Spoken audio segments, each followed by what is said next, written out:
What's up, guys? This is Justin with IGN. I'm here with Sean Faust with Quark Games, and we are taking a look at Champs Battleground. Sean, thanks for joining me. My pleasure, Justin. Thanks for having us in.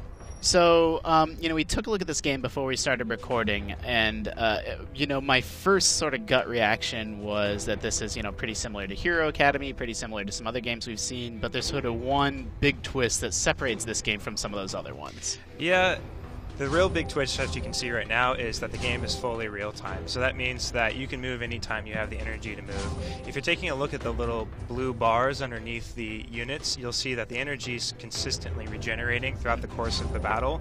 And so how I use that energy and where I move my guys is going to make a huge difference to whether or not I'm successful. And so everything you're doing is sort of spending energy points, and then, so that's recharging in real time. And you need to recharge to a certain point, like each character's sort of ultimate ability is then, when you're able to wait for a fully recharged bar. That's right. Got it. So right now I'm really trying to think about, like, all right, well, what points of the map do I really care about? Where do I want to be spending my energy?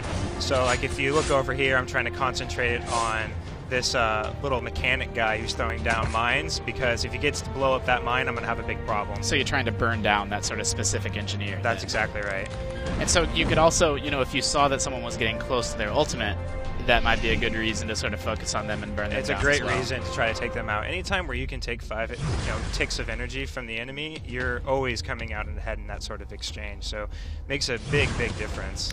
So, again, we are playing on a grid right now, which is different than, other real-time strategy games like a StarCraft or something like that. It's obviously reminiscent of Final Fantasy Tactics. I mean, do things like elevation matter, or what sort of role do sort of some of the tiles that you're on play? Sure. So if you look at the center of the screen, you'll see a lot of, like, for example, my knight I'm attacking with right there. You'll see the little swirls. Mm-hmm. Those are energy tiles. Those increase the amount of energy regeneration by 100%. They really kind of drive tension inside of the battle. So you definitely want to try to hold down those squares if you can. That's exactly right. And then you also have the elevation tiles, and elevation works pretty simply. Higher elevations mean you can attack further with ranged units. Lower elevations mean that you can't attack as far. So it's not actually a damage modifier, it's really sort of helping ranged units? It's purely helping ranged units. And the real reason why we built the maps these ways is to drive kind of competitiveness. Like, if we made a perfectly flat map with no elevation and no energy tiles, then since it costs energy to move, no one's going to move towards the enemy to attack. They just sit in their base and do nothing. Got it. Which isn't a particularly compelling game. And so what's the, you're not actually, this isn't territory control or anything like that. Like, what's the victory condition here? So we use a deathmatch system. If you look at the top of the screen, you'll see that I'm currently losing to one of the other game designers, Calvin, 2-4. And the reason why we did that was early on we had an elimination system. Start out with 6 units, and as they die, you lose those units. The real issue is if you fell behind a couple of kills, you really felt like there's really no chance you had it coming back. There would be no comeback. That's right. And so we really wanted to make it so people felt they were engaged the entire way, so they could come back, felt like the battles really kind of, had an ebb and flow to them. Sure, so like, it's first with a certain number of kills. Right now we're fighting towards 10 kills. Got it. And so, and we're going to talk about this a little bit later when this battle's over, but, you sort of have your army composition, and each one has different skills. You have a healer, you have a ranged unit, a melee unit. That's right. Each individual unit has its own unique composition. Right. And so they can all move, and that takes up 2 units of energy. But then past that movement, then it's, each ability is unique to each unit. That's right. So, like, for example, right now, if you'll see, I've got this knight right here, and he's got 3 energy. I'm waiting for that to get up to 5 so I can knock that other knight into the mine. And I'm sure Calvin will oblige me because he's a great guy.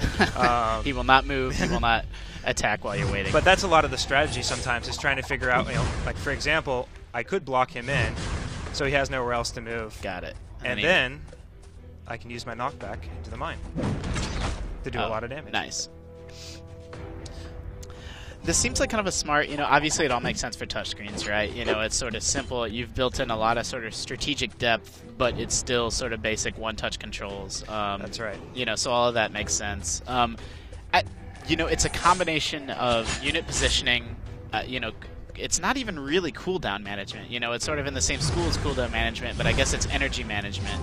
So I think the way I would put it is we wanted to create a system with really interesting choices, right? Like the choice between moving, the choice between sticking around. Like we wanted people to always feel like it was meaningful, whatever they were doing. I think the way to look at the kind of design goal here is like we wanted to treat our players like they were smart and that they were capable of making smart decisions. Sure. We didn't want them to feel like they were kind of on the little treadmill, dribble treadmill going around for a little pellet every so often. We wanted them to believe that if they played this game more and were more thoughtful about how they played it, they would get better, that their skill made a difference in the outcome of the battle. And so the energy system is kind of the core piece of that, because how I use that energy is absolutely going to impact whether or not I'm successful in the battle. So right, so it's obviously a lot of thoughtful strategy, a lot of positioning and unit composition, the management of your energy, but there also is this guy, man, just crushed me. He did pretty crush emotional right now. 10-6. But there's also an element of actual skill in terms of how fast you can move your units and what your reaction time is like. The guy that can move his units around the field faster, just through pure faster clicking is going to have a little bit of an advantage. Yeah, for us, people that have like a really high APM, like generally we wanted them to have maybe some slight advantage, but to be honest with you, like the energy regenerates slower than you can input. So two skilled players, it's really going to be based off of how well they use all of their energy, as opposed to like, hey, I've got a really easy time of moving through and clicking everything really fast, right? Like there's no huge advantage over that. Early on, if someone's like really fast at clicking through before you're familiar with everything, then there may be some incremental advantage, but between two very sophisticated players, it's really about choices around energy as opposed to how quickly you're inputting into Got the it. device. And so we're on the Army management screen now, and this is going to be a freemium download, but you emphasized before we started recording that this isn't really pay to win. Why don't you walk through sort of what sort of things players will be paying for, Sure. How the game's going to make its money, and how sort of these army compositions come together. So the big piece of the puzzle is that every individual unit is unique, and you can earn or pay in order to get access to that unit. We really believe in kind of what I would consider sort of a fair wage for playing our game. So that means that we're pricing the units at a level where people can actually kind of actively acquire these things on a relatively frequent. Sorry, I'm going to interrupt and say that this is sort of placeholder right now. You're getting close to launch, but some of this stuff is subject to change. It's pretty emotional, because when you look at our real store, it's actually quite pretty. Got it. Our UI UX designer is probably going to be upset when he sees our placeholder store in here. You are going into, I think you said you're about a month away. Well, we'll talk about that in a little bit. But so for us, though, like we want every person to feel like, hey, like I'm getting some value for playing every single day. Like I'm getting units at a relatively good rate, and more importantly, I'm getting the things that I want to get. And the way that we're really going to try to monetize is by creating so much content that you feel like you're always having to make choices. Sure. And if you don't want to have to make the choice, maybe you can pay and keep the game running. So if someone has been playing long enough, they've earned some currency, they'll be able to upgrade their Vagabond, which is a ranged unit. That's right. Or if they want to sort of skip some of that, they can pay. But it's not like paying players are going to be they're just going to be able to crush the players playing That's for right. free. So, it's a little bit more like the League of Legends model, I guess. I mean, we're all big league players inside the office. We love the game. We are really happy that they kind of provided evidence that you could move away from a pure pay-to-win system and still have a excited, enthusiastic community. Right. So if you want to have all these heroes right at once, spend a little bit of dough, support the developer, or if you're really patient and are willing to sort of unlock them through normal play, you'll be able to do that as well. That's right. So what are some differences between, you sort of had this team as what you started with. Who could you have swapped in instead? So for example, let's take these two right here. We have the Vagabond and we have the upgrade of the Archer. One thing to point out in terms of upgrading is generally you're upgrading not into power but into specialization. So like let's take a basic unit like the Squire.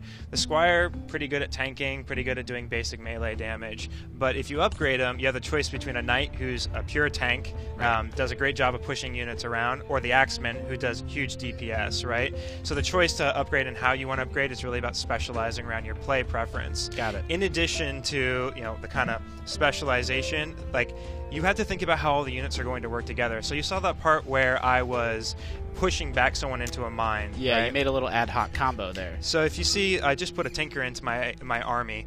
The Tinker, with his mine ability, the makeshift mine, like works really great with the knight with who can knock people around. Yeah. And that synergy exists in all sorts of different places throughout the game. And so when you're choosing which unit you want to acquire, you shouldn't be choosing based off of what looks coolest, though there's a reason why we put the Wilder in there. We should instead be choosing off of like, how do I think my army is going to be effective? A great example is like deck building for Magic the Gathering, or in Final Fantasy Tactics, like the meta game on top of that. Which classes do I want which characters to have? So your 6-person team, you talked about, sort of the ghouls get stronger as they build up kills. The Wilder, the little, the rabbit look at the Chibbits, I think you were called. That's right. And they sort of have synergies with each other. And so people, as the game evolves, they'll sort of figure out good 6-person team combinations that work out well. That's right. So the game does have, you're mainly focused on PvP. You're also going to have a single-player campaign. You'll also have sort of bot practice matches if people just want to test out a new team composition. And that single player will have some replayability as people try to get 3 stars. But you're mainly focused on the PvP experience, or that's where you think people are going to spend their time? I mean, if you want a game to last multiple years, I think you have to make it competitive. Otherwise, it's just about content consumption, and eventually people, will play through the content enough that they've had enough fun. In our case, we really view the campaign as a great training opportunity for people that want to go in and actually play, into the actual PvP battles, right? So for us, do you want to hit the find match?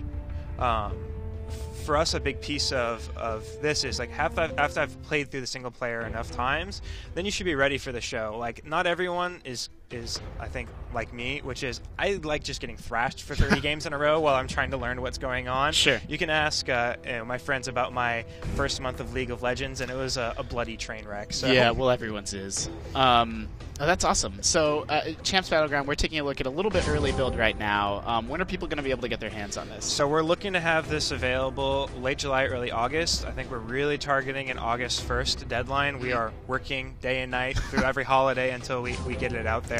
Freemium release, we're playing on an iPad right now. Is it iPad only, universal? So we are, it should be iPad, it should be iOS, later model devices because of the requirements on the kind of graphics side. Sure. Also Android. Got it. You're on Android as well. And so for us, like the Android side, it's just making sure the quality is there because we need to cut every single asset to make sure it looks pretty. Sure. So we're working on that right now, actually. Awesome. Sean, thank you for showing us sort of an early look at Champs Battleground. Everybody at home, thank you for tuning in. Remember, we're always kind of trying to spotlight the newest, most interesting things happening in the world of mobile games on IGN. So make sure you're keeping it locked to IGN.com/wireless.